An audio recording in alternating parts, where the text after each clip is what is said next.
Because normally when you say God, people will look up, so they must be aliens.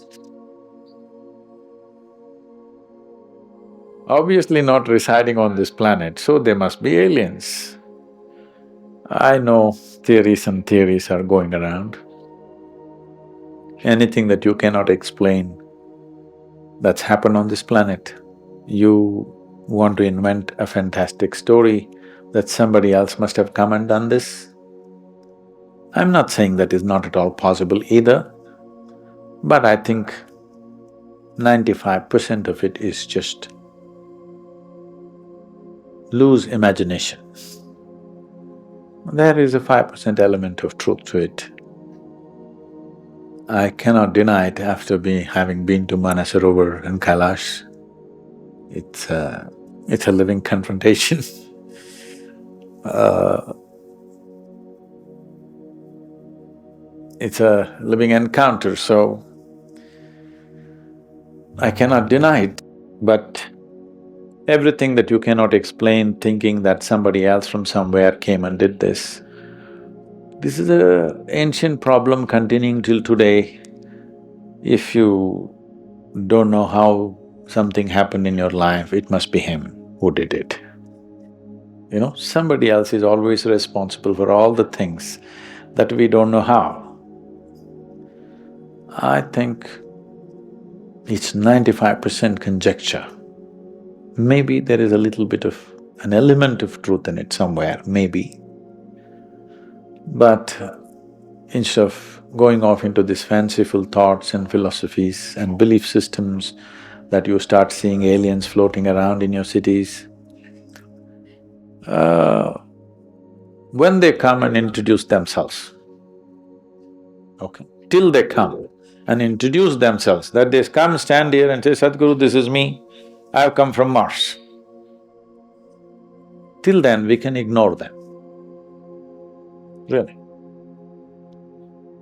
Till then, you can ignore them. Because I know you've been watching Hollywood movies and they're going to come and attack you and you have to prepare right now. You have to build an army to fight the aliens. Somebody is making money on building this fanciful thought in your head. Even you have to fight wars with stars? I thought you could do something better. I thought you could do at least something better outside this planet. You're not able to settle your prejudices and, anger and hatred we have generated against people. If you are not able to drop it, I thought at least with aliens we could welcome them and have a party with them. But no, with stars also wars. I don't think so. If an alien comes, it's such a fantastic thing. Something absolutely new entered our life, there may be so much gossip, huh? And you could share so many things, your insights into the local juice, and they may have their juice. It could be a fantastic interaction. Anyway, you're talking about they came and built this, they came and built the pyramids, they came and built the Mayan temples, they came and built the Indian Kailash temple, it's going on. In India, there's a temple called the Kailash temple, where this was not built, it was cut into a mountain from the top, okay? They took out some 4 million tons of rock. I want you to understand what I'm saying. It's like, let's say this entire thing was a rock and we carved this hall out of that rock, okay? Like this, they carved out a temple which is 3 floors with elaborate carvings, and from the top. It's very difficult for any sculptor to work from the top down, okay? But they worked sculptures like this, hundreds of stone images and 3 floors of temple. It is one of the most incredible things that human beings have done on this planet. I don't want to give away the credit to the aliens.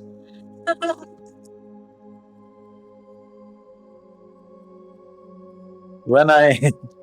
when I first visited this Kailash temple, I felt proud of being a human being. Because 4 generations of people, 135 years, maybe 5 generations or 6 generations of people, 135 years, they worked to the same plan, okay? Just with hammer and chisel, 4 million tons of rock was removed and they built a temple. Nothing was built, everything was carved out of the mountain, not this way, from the top down. It is the most incredible piece of engineering and craftsmanship that human beings have displayed on the planet. When I went there, my chest swelled. There's so many things that human beings are doing that we should feel ashamed of. But there are many things they have done that we can be really proud of. I don't want to give away credit to the aliens. No human beings did it. Human beings have always been doing incredible things, but they never got the media. Only those who did horrible things got the media.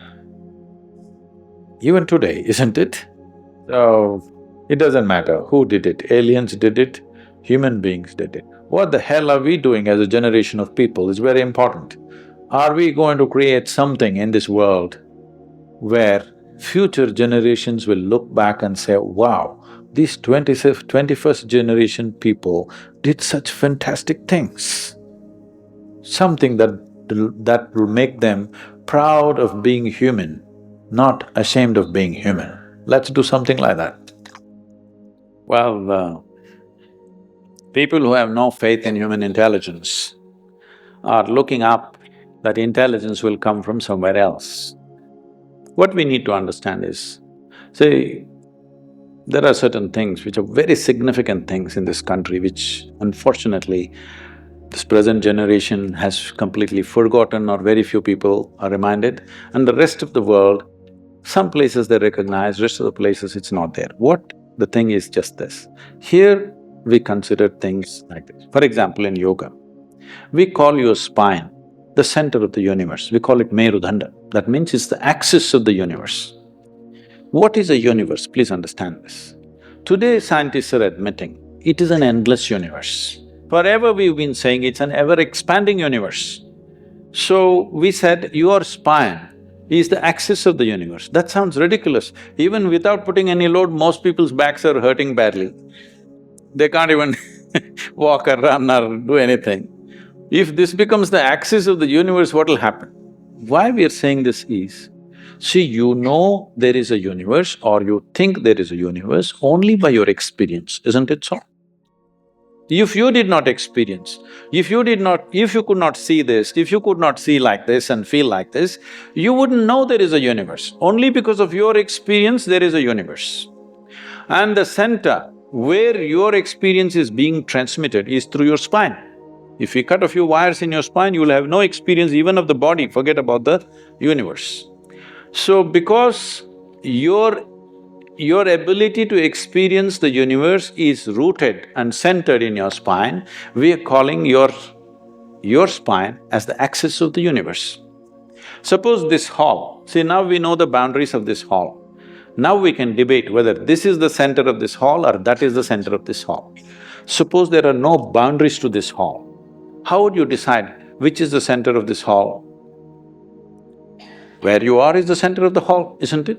From this basis, we developed a whole possibility for a human being, how not just to believe these things but to make it into your living experience.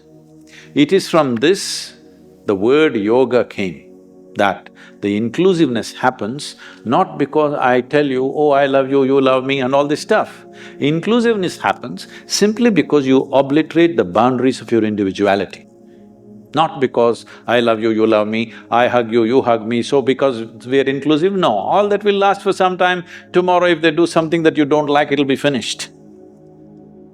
But you obliterate the boundaries of your individual nature, including your body, that you know how to sit here without being identified with the boundaries of who you are.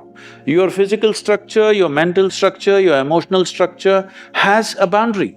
It may be large or small. No, I'm not talking about the body being large. It may be large or small, but it has a boundary. But there are dimensions which have no boundary, What doesn't have a boundary is non-physical in nature.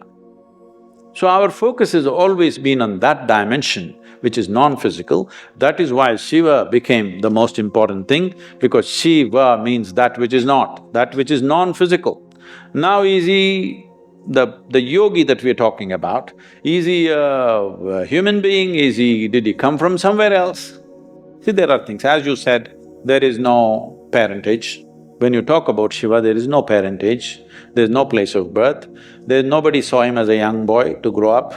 All the time when we saw him, he was about the same age.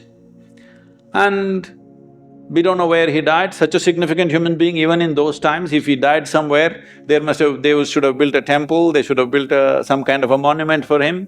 Nothing like that happened. So there is no birth, there is no death, there is no parentage, there is no siblings, there is no anything to prove that he was here. Does it mean to say we can assume he came from somewhere? Not necessarily.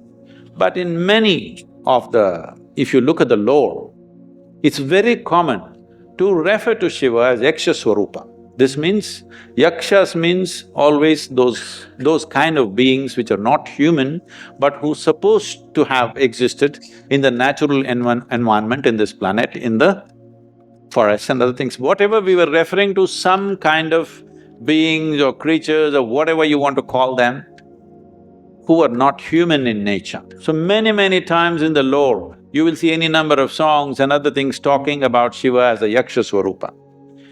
So there are many things which point, but there is no specific proof that he came from elsewhere.